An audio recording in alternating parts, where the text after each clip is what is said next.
If I ever run into death, I'm not asking to play chess because he'd beat me in about 10 moves. Welcome to the Daily Neitz, a daily look at classic films, modern cinema, and the world of professional wrestling. And today we're talking about Ingmar Bergman's classic film, The Seventh Seal. I watched this film, Persona, a few weeks ago, and it was definitely different. This film feels more like other movies, but it was made in the late 50s and it feels like a silent film. It's just like a weird, different vibe about it. It follows the story of a knight who is, I believe, coming back from the Crusades, and he runs into death himself. And he says, hey, let's play a game of chess. If you win, you get me. If I win, you don't.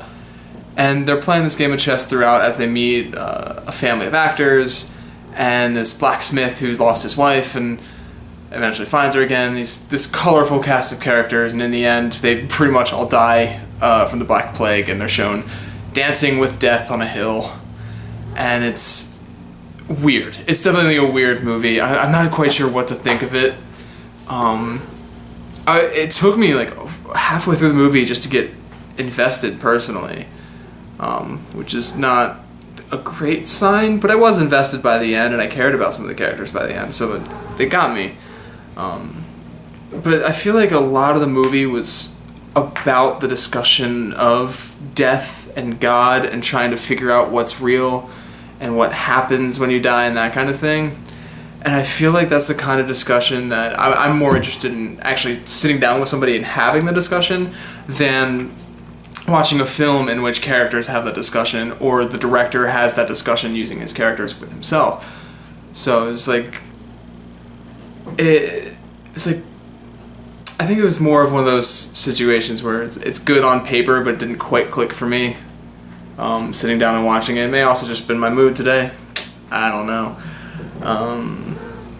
But yeah, it's fine.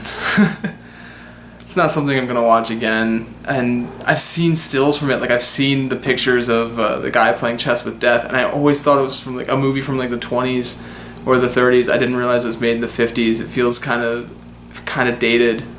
I feel like to me it feels like if somebody today made a movie with like this heavily synthesized soundtrack and like 80s pastel colors and everything. Like if somebody made Miami Vice now, but not the remake of Miami Vice, the original Miami Vice now, like that's what it kind of feels like to me. It's like 30 years too late. But I don't know. That's my thought. It felt like a silent movie with sound. It was strange. It wasn't bad. Just not my cup of tea. Yeah. That's all I gotta say about that. Tomorrow I'm gonna watch. What am I watching tomorrow? Is tomorrow Shawshank? Tomorrow might be Shawshank Redemption. I'll have to double check my list. But until then, like, share, and subscribe. Leave a comment section below. You can also follow me on Twitter at Daily Neitz. And until tomorrow,